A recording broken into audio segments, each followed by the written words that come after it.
A host of foreign ministers from various other countries, including, of course, Hungary, Latvia and other European nations. Also, of course, we saw the US intelligence chief, Tulsi Gabbard, in attendance this morning. Also, a very key session by the Ukrainian foreign minister as well.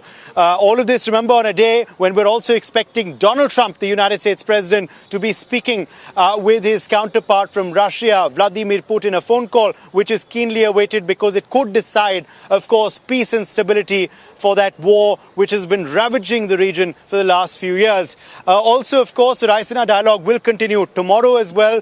The dialogue and the conclave, of course, premier conclave, might I add, on geopolitics and geoeconomics, of course, this year is focusing on peace, planet and people as its theme of Kala Chakra. And now joining us, a very special panel, of course, to talk about how the conclave has panned out so far and the way forward for foreign relations for India and economic relations as well as, a follow-up, of course, of this summit. We have live with us now Honorary Consul General of Albania and Premier Architect Dikshu Kukreja. We have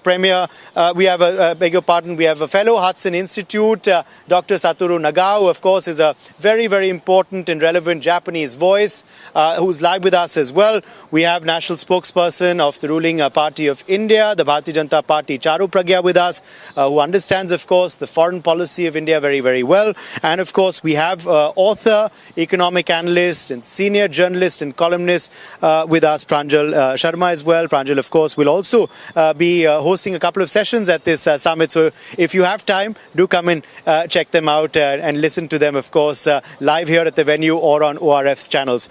So without further ado, let me, first begin with you, Charu, by just talking, of course, about, firstly, this big statement by S. Jaishankar, the External Affairs Minister today, talking about the hypocrisy of the United Nations, talking about the hypocrisy of the West, talking, of course, about the illegal occupation of Kashmir, how the world should pay more attention to it, and generally the foreign policy push that summits like this make for India going ahead.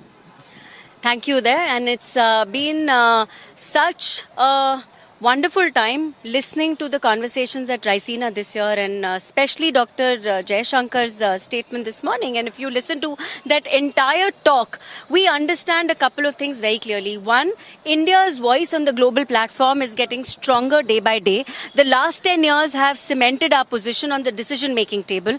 We have emerged as a voice of the global south, and very strongly. And most importantly, we are not mincing words when we are talking about issues pertaining to our country. It's an India first policy, firmly and strongly. And today when Dr. Jaishankar talked about the issue of Pakistan's invasion of India, he did it in such a clear way. He said we went with the problem of invasion, which was turned into some kind of a conflict, which it isn't. It's still the biggest issue, and it's been brushed under the carpet again and again. But India of the past is not like the India of today. Today we are roaring. Today we are strong. Today we emerge as a friend to nations across the globe. Today our Prime Minister has been a PM who's been honored by numerous countries, given their highest civilian honors. This just cements our place and shows India to be a Vishwamitra. It follows our policy of Vasudev Kutumbakam. Okay. It's a great time to be in India. Yes, and interestingly, people